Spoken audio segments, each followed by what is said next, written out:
So I started working on cutting that cant up that I had, and it's coming out pretty nice. I'm going to be cutting some, the board that's on there right now, there's one that's already cut. Let me just zoom in there. I don't know if you can see it, but that's a slab sawn. The next two will be quarter sawn because of where they're at in the center of the log. This is that piece that I sold the other day, just so you know.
The center of the log, so I'm going to cut a 2-inch piece out of that. He wanted two-inch pieces to be able to make legs out of. I guess he's making some small straight leg tables, so that's what I'm cutting next.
close-up of these boards.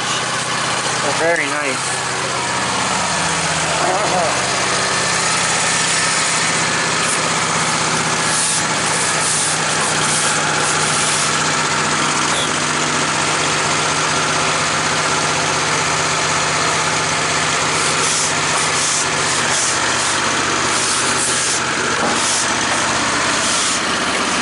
Little knot there.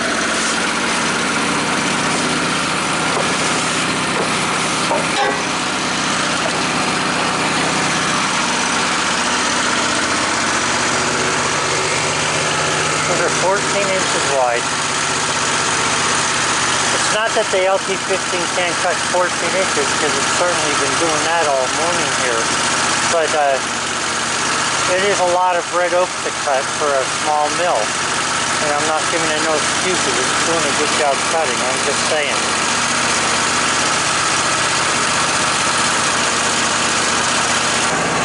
I noticed in the cold weather that when you're cutting, you notice that little bit of wood that's along the rail there. Now some of it's just sawdust, which you'll see comes off easy. And then some of it is like stuck on there, it's frozen stuff.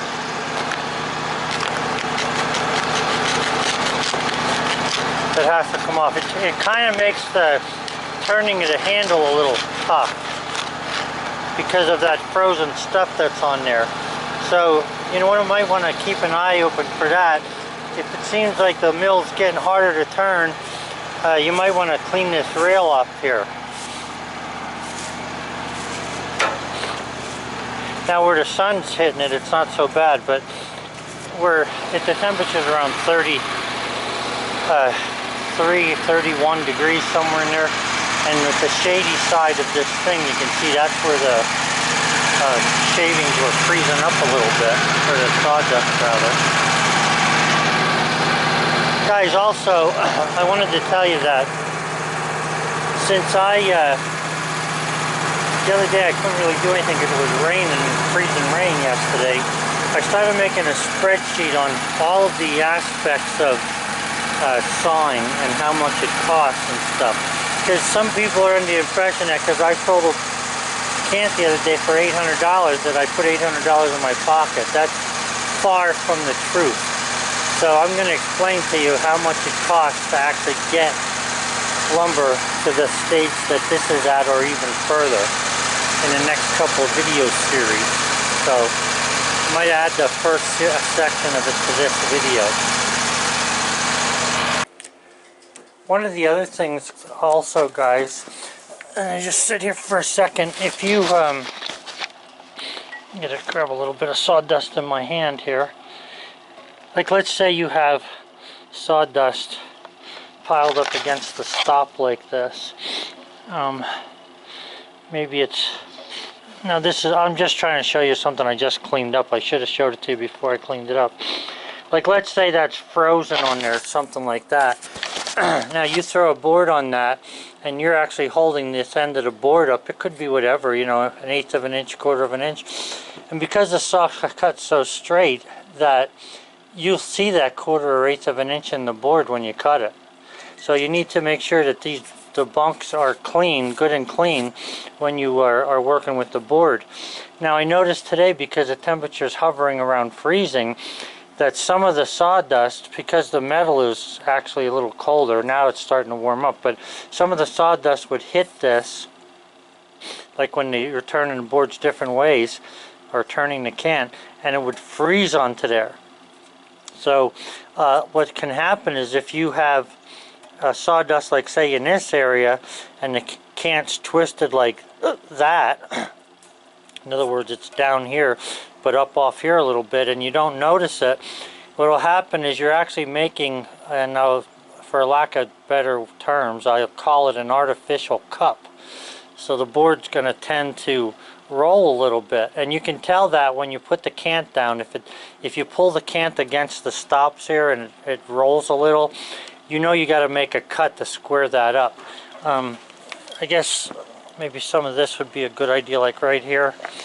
Now this stuff I think is just sawdust, yeah, But let's just say that that had froze there like that, and you don't have any frozen here or there.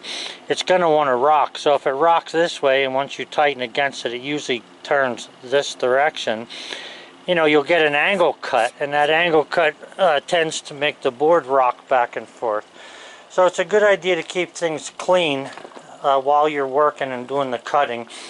This is part of why winter, one of my guys on that are my subscribers had said that everything's harder in winter, and it is, because the little things that you think would not affect you in the summertime, the sawdust mostly falls off easily, sticks to the metal sometimes. So there's nothing you can do about it. It's not a Woodmizer problem, it's a nature problem, and that's, you just got to be aware of it. Alright, so I got those boards cut up for that guy and now I'm going to cut up the flitches that are left for myself. So I got a couple of them on there. There's 2 on there now. I'm going to see what kind of boards I can get out of them.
So just to show you how to trim some of these boards for a little bit.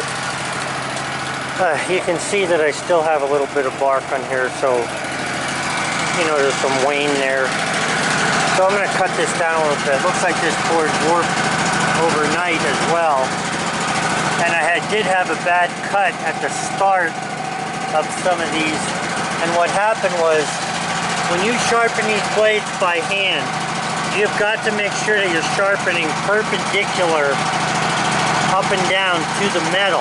In other words, this is a 10-degree angle here, alright, but you still have to sharpen straight up and down. If you sharpen on a slight slant, the blade will feel sharp to you on the one edge, but the whole tooth has to be sharp along the whole width. And one blade there, I didn't do that right, so I had to redo it. And that's this one that's in there now. It's cutting good now.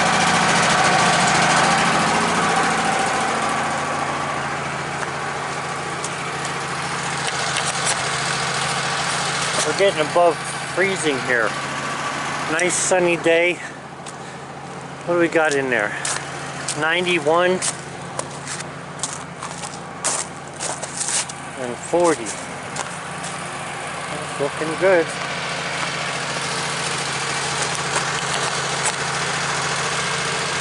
Okay. I'm going to trim these boards a little more yet.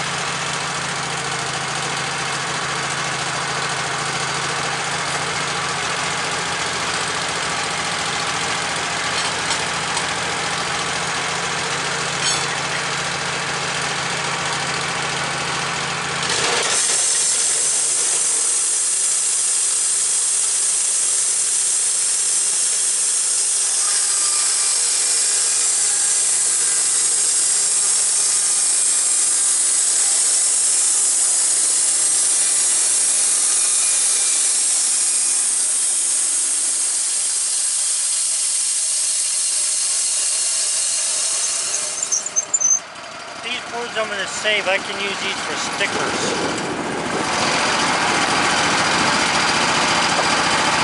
stuff that I throw over on that side, over there, is going to be firewood after I trim the board. You know, these shirts I have, I bought about 6 of these, or I shouldn't say my daughter bought me about 6 of these shirts.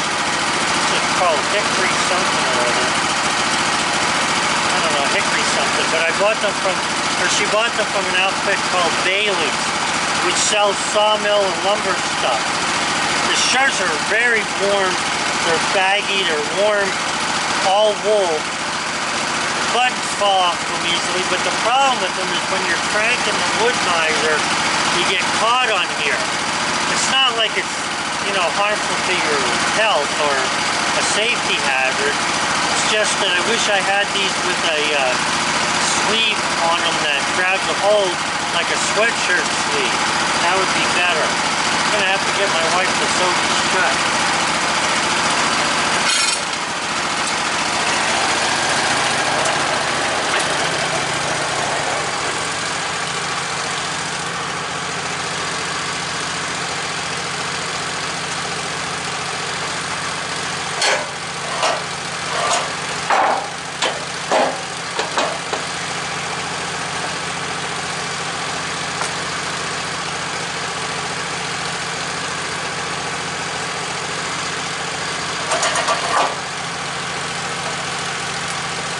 There's a little bit of a flitch on the top of this, at this end. Or not a flitch, a wing. I want to cut about 2 inches off of this. These are 10-inch boards right now. So I'll take them down to 1x8.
sanity.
Out of that stuff that's over there. And you know, you got to realize when you get a sawmill, and I know a bunch of you guys have told me you're just picking one up, or you're ordering them, or you're thinking about it. One of the main things you want to do is cut yourself stickers. That's the first thing you should cut, is to so you have enough stickers to file the wood nice, so you don't lose any of the wood. When I first started cutting, after I cut the boards for my kiln, the first thing I did was cut 300 stickers so I'd have enough stickers to do all the work. And I'm finding myself running short again.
from Lowe's or go on their website and check out how much a 1x2 red oak costs, and then you'll recognize the value of these stickers.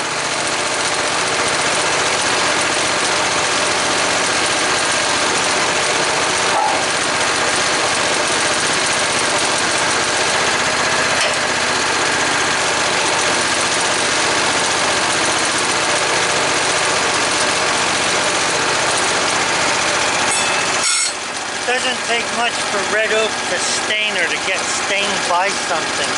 So you want to use red oak stickers to stack red oak lumber.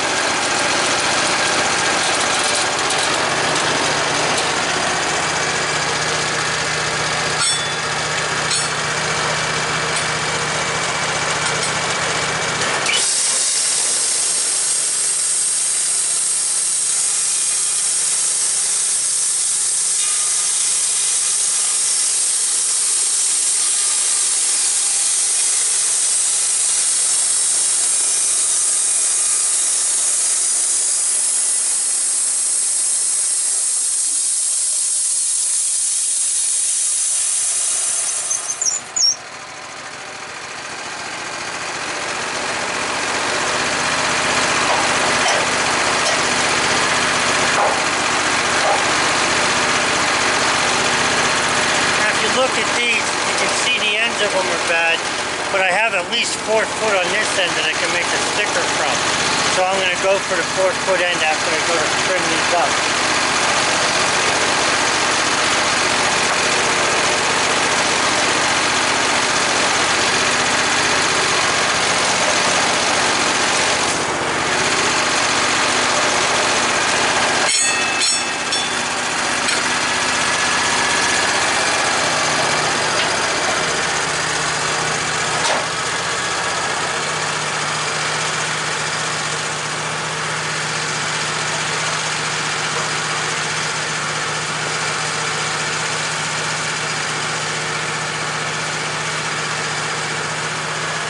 Boy, does that sun feel good today.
first started cutting the log up, if you watched the other day's video, you'll see that I hit something when I got almost to the end of the board.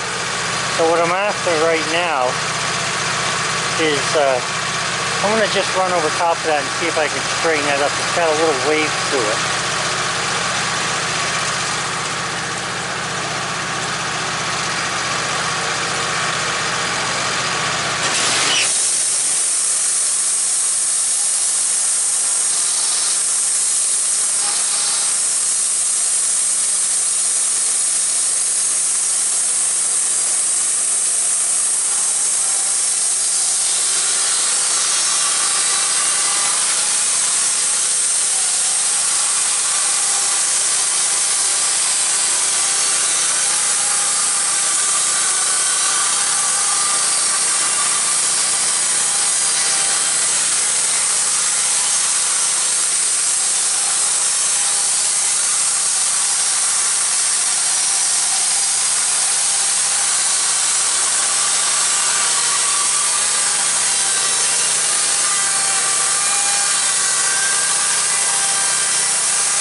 because the board's too thin now, so I'll just make stickers out of it.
finishes that cant up.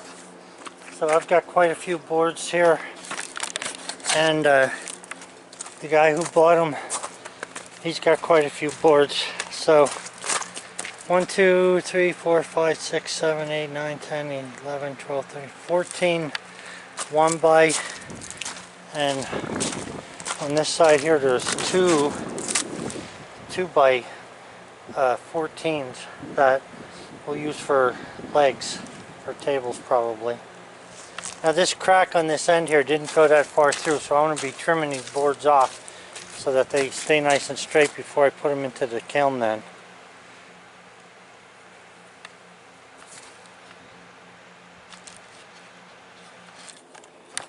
Guys, I've had quite a few number of people work for me in my life, in my different businesses that I was in. And one of the things that I'll say is, I'm going to sweep this off here. Here's what you need to think about. You know, I know that when you do this work, and this is hard to do, this is not easy work. Especially the manual way that I'm doing it. A lot of people think I'm sort of crazy for putting all the effort into it. I don't see it that way, because the wood is worth money to me, and I actually need the exercise anyway so I can get rid of my gut. But if you clean this off now, when it's not frozen like I did on the top of the bunk there, we're supposed to get some rain tomorrow, and chances it'll be freezing rain up here on the mountaintop. If you leave the sawdust on there and it freezes to this, it's a lot harder to get off. So you may as well clean it now and get it over with. You know, some of the things about not cleaning up after yourself, I'm a stickler about that kind of thing. And I think that if you watch my videos, you'll see why it pays off to clean up. A lot of people aren't like that. Some people just don't see it and they don't care. If they have to scrape later to get things cleaned up, then they will. I'm not one of them. That's all I got to say about that. And like I said, I'm going to be putting up a series of videos that have to do with spreadsheets and figuring out how to charge for this stuff, because I think I'm getting some misconception here as far as how much money I'm actually making, or how much a person can make doing sawing. Well, that's the last of that log now. Cut up into pieces, so firewood, I'll split some of that and stack it up somewhere. That'll be good stuff for burning next year. Well, there's a lot of snow melting today. It's supposed to be 8 degrees tonight, so it's like 42 it says there now. It's supposed to go down to 8. Crazy. Have a good one, guys. Taking Bullseye out, guys, for a little bit. He's running down through the field there. I don't know if you can see that down there where... See where it looks like a road, like right above my finger there? Looks like a road through. That's how much natural gas they're pumping through those pipes. It's so warm that it's actually thaws the ground out. And they're about, I don't know, 6 foot deep.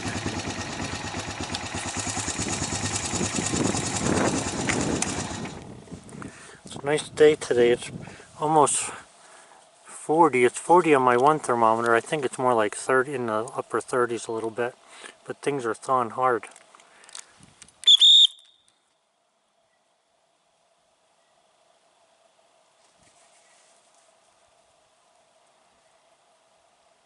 There he is.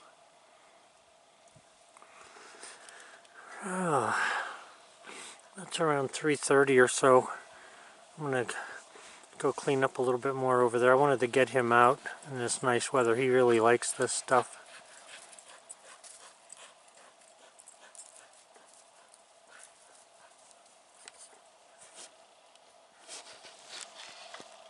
See what I was saying here about this thing being all ice, where they put the pipe in. It makes it hard to do anything there because you can't get any traction to plow. But then as soon as you get through the opposite side there, you're in dirt.